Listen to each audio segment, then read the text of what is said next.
Hello there. In this comparison, we will be evaluating two RF lenses, the Canon RF 15-35mm f2.8 LIS USM, which is rather pricey, and the Canon RF 50mm f1.8 USM, which is far more affordable. If you're considering investing in either of these lenses, this review will provide you with an insight into their strengths and weaknesses, helping you make an informed decision. Let's delve into the subject of aperture and focal length.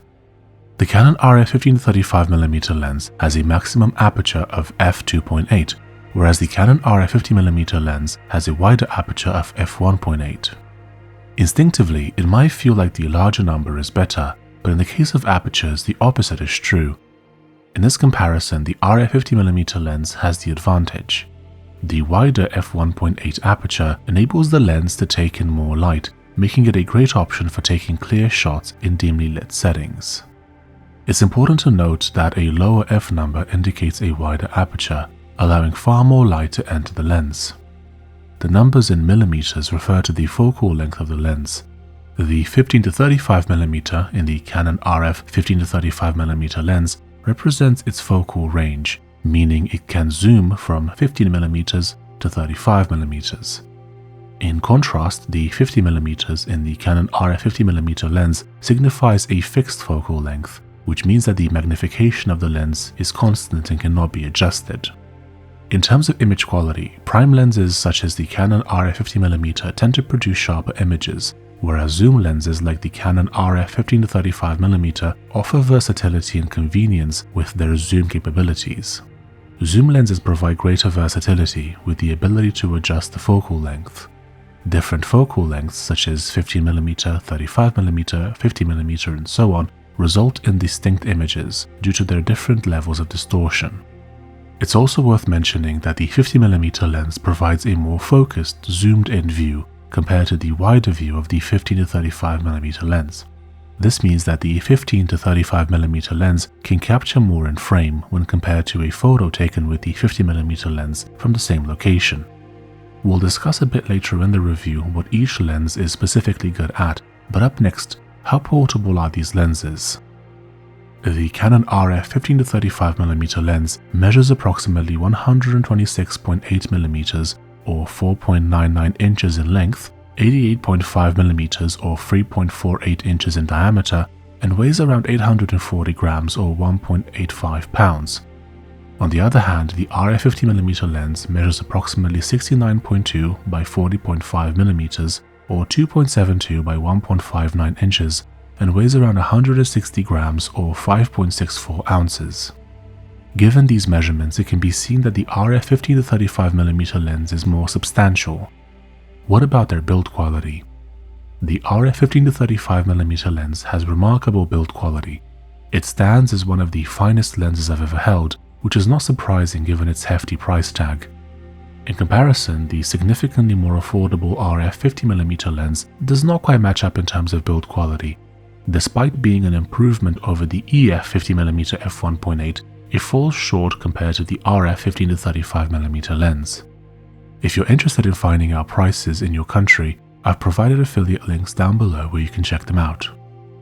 Alright, now that we've covered the ease of use and versatility of these lenses, let's dive deeper into their imaging capabilities. To start with, we'll take a closer look at their minimum focusing distance, which may be confusing for photography beginners. In simple terms, the minimum focusing distance refers to the closest distance at which a lens can focus on a subject. For example, if you're trying to take a close-up picture of a flower, as you move closer to the flower, the camera might stop focusing due to the lens being unable to physically focus on the subject when it's too close. In other words, a lens with a shorter minimum focusing distance allows you to get closer to your subject while still maintaining sharp focus. The reason for this is that a lens, much like the human eye, must maintain a minimum focusing distance from the subject to achieve focus. For instance, the Canon RF 15-35mm lens has a minimum focusing distance of approximately 11.02 inches or 28 centimeters, whereas the Canon RF 50mm f1.8 lens requires a minimum distance of approximately 11.81 inches or 30 centimeters. I understand that the idea of minimum focusing distance can be confusing, especially for those new to photography, which is why I wanted to clarify it and help prevent any confusion. With that being said, let's now discuss sharpness. Typically, budget lenses tend to have inconsistent sharpness, with the center being sharper than the edges. However, this is usually not a major concern, as most subjects are usually positioned in the center of the frame. It's worth mentioning that the difference in sharpness between the center and edges only becomes noticeable when significantly magnifying the image. So the much more expensive RF 15-35mm lens doesn't show this issue. Its photos are fairly sharp throughout. On the other hand, in the case of the RF 50mm f1.8 lens, the edges of the frame can be less sharp at wider apertures. Next, let's discuss vignetting. This is when the corners of an image appear slightly darker than the center. While technically considered a flaw, some photographers actually prefer the vignetting effect in their photos, especially for portraits.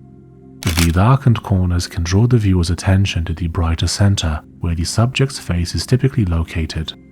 It also adds a three-dimensional look to the image, lending it more depth. Now, both of these lenses exhibit some vignetting, but if you decide you don't want it in your photos, you can quite easily correct it in post-production. Right, so how about chromatic aberration? When taking photos in low light, if you zoom in on straight edges, you might be able to sometimes spot some color fringing. It almost looks like some of the colors are bleeding around the edges. In the case of these lenses, the RF 15-35mm lens can exhibit a tiny bit, while the RF 50mm lens can exhibit somewhat more. I wouldn't specifically say that this is an issue, as only photographers tend to spot these optical flaws with photos. A regular person, when looking at chromatic aberration, wouldn't really recognize it for what it is. Okay, what about IS or image stabilization? Does either of these lenses have it? The RF 50mm lens does not, but the 15-35mm lens does. Sure, most cameras now have digital IS, but turning it on is not usually recommended, as whatever the camera does to the footage, it's final. You don't get two versions of the footage, just the digitally stabilized one. You're always better off just recording something shaky and then trying to straighten it out in Premiere or whichever software you use. In the case of the 15-35mm lens, its IS is optical, so it naturally produces more steady footage, but also sharper images, making them less prone to motion blur when taking photos in low light conditions. There is, however, an issue with the 15-35's image stabilization. When zoomed all the way out at 15mm, the image stabilization system will actually produce noticeable wobbling in the corners of the image. This is easily fixable by zooming the lens in a bit to 20mm. That makes it so that the wobbling is no longer visible. Right, so what about autofocus? So the RF 50mm lens has STM in the name, while the RF 15-35mm lens has USM. This will provide us with some clues. Generally speaking, STM motors can be found on more budget lenses, while USM motors are usually present in high-end lenses. The benefit of STM is that it's more affordable, it focuses fast, and it's relatively quiet. When comparing the two lenses, both focus very well and are very quiet. By the way, if you're finding this video to be helpful, don't forget to leave a like. And now, let's continue. Okay, so which cameras can I mount these lenses on? The Canon RF mount lenses are specifically designed for Canon's new line of mirrorless cameras, such as the Canon R, R5, R6, etc. If you have an RF mount camera, these lenses will be a great match for you. It's always good to check the compatibility of the lens and camera before making a purchase. Right, so what if you want to do some vlogging? Is either of these lenses useful for that? One is and one isn't, and this is for two reasons. First off, the RF 50mm lens is not only quite zoomed in, but it also has no IS. As a result, if you attempted to do handheld vlogging with it, even if using a GorillaPod, you'll find that you might be uncomfortably zoomed in. Additionally, due to the lack of IS, the footage will be rather shaky.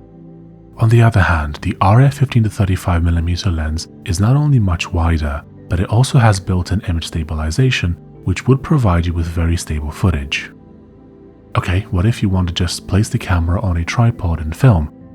If you're filming while seated and your camera is securely mounted on a tripod, then the advantage that the 15-35mm lens has disappears. In fact, if you're going to film on a tripod, I'd probably just go with the RF 50mm f1.8. The lens can open wider and thus produce nicer bokeh. It'll also allow you to film in low light conditions. Alternatively, you could still use the 15-35mm lens as it will fit more in frame, but it will have less bokeh. Okay, so what are these lenses actually designed for? When it comes to portrait photography, the 50mm lens is the clear winner. While both lenses can be used for portraits, the 50mm is better suited for this purpose. If you're interested in street photography, both lenses can be used for this type of work as well. However, be aware that the large size and professional look of these lenses can attract a lot of attention, especially when paired with a camera like the Canon R5. If you plan on taking either of these lenses outside for street photography, it's advisable to not do so alone, as you may attract unwanted attention. Okay, what if I want to do product photography? For product photography and videography, the RF 15-35mm lens is the recommended choice. I currently use this lens for most of my B-roll, including the footage of the RF 50mm f1.8 lens. For landscape photography, either lens can be used, but it might be better to start with a wider lens, like the RF 15-35mm. For fashion photography, the 50mm lens is the preferred choice. However, if you also want to include handheld videos, the 15-35mm lens would be a good choice between still photography and videography. However, if you're using the RF 50mm lens with the Canon R5, you can actually get some very stable footage, especially if you're going to slow the footage down. For documentary style shooting, the 15-35mm lens is the better choice. The image stabilization provides smooth footage, and the ability to zoom in and out slightly makes it more versatile. For capturing sports and wildlife, neither lens is ideal as they both have limited zoom capabilities. The 50mm lens would be a better choice, however a lens specifically designed for these types of photography would be more suitable. For event and wedding photography, either lens can be used depending on the desired shot. If you're looking to capture larger groups, the RF 15-35mm lens with its ultra-wide field of view is the better option. For more focused, detailed shots, the RF 50mm lens with its zoomed-in perspective would be ideal without the need to get too close to the subject. If you want something that is versatile though, the RF 15-35mm lens is the better choice of the two. It's my primary lens and it's always attached to my Canon R5. Okay, so how easy are they to use? Both lenses have a premium feel and are easy to use. They both have manual focus rings with smooth operation, and the RF 15-35mm also has a zoom ring. Additionally, the RF 15-35mm lens has a programmable ring that can be set to various functions such as adjusting ISO. Although the programmable ring is a convenient feature, I personally avoid using it as I'm worried I might accidentally alter my settings while shooting. However, having the option is still a nice touch. Right, so how long can I expect them to last? Both lenses have metal mounts, which bodes well for their lifespan. In terms of weather sealing, the RF 15-35mm lens is protected from dust and splashes, but the RF 50mm lens isn't. I always attach a UV filter as an extra protective layer to my new lenses. Both my lenses have a Sigma ceramic UV filter that remains on at all times, and I attach it immediately after purchasing the lens. The filter may be costly, approximately 10% of the cost of my 15-35mm lens, but I consider it a valuable investment. Attaching a UV filter to my lens negates the requirement for lens caps, although one may still use them if preferred. To mount a filter on either of these lenses, it is important to know the filter size, which is 82mm for the RF 15-35mm lens and 43mm for the RF 50mm lens. Note that this is distinct from the lens's focal lengths and must be considered while purchasing filters. In conclusion, which one should you buy? Making a decision can be challenging, so let's simplify it by determining the camera you currently have or plan to purchase. If you choose the R5, which has built-in image stabilization, the absence of IS on the RF 50mm lens becomes less significant, as the camera IBIS will partially compensate for the lens's lack thereof. So, what do you intend to do with the lenses? Primarily portraits? If so, go for the RF 50mm lens, as it's a lot better for portraiture. However, if you need versatility and want to shoot video too, consider the RF 15-35mm lens. I hope this information has been helpful. If you're interested in finding out how much these lenses cost, I've provided affiliate links down below for your convenience. If you'd like to check out some of my other reviews, you can either find links down below or click the card in the top right corner. Do you have any questions? Feel free to leave a comment down below and I'll do my best to get back to you. If you'd like to purchase any of the items I've mentioned in this video or see how much they cost in your country, I have a link down below where you can view them. Thank you for listening. Don't forget to leave a like, subscribe and hit that bell, and I'll see you in the next one. Bye bye.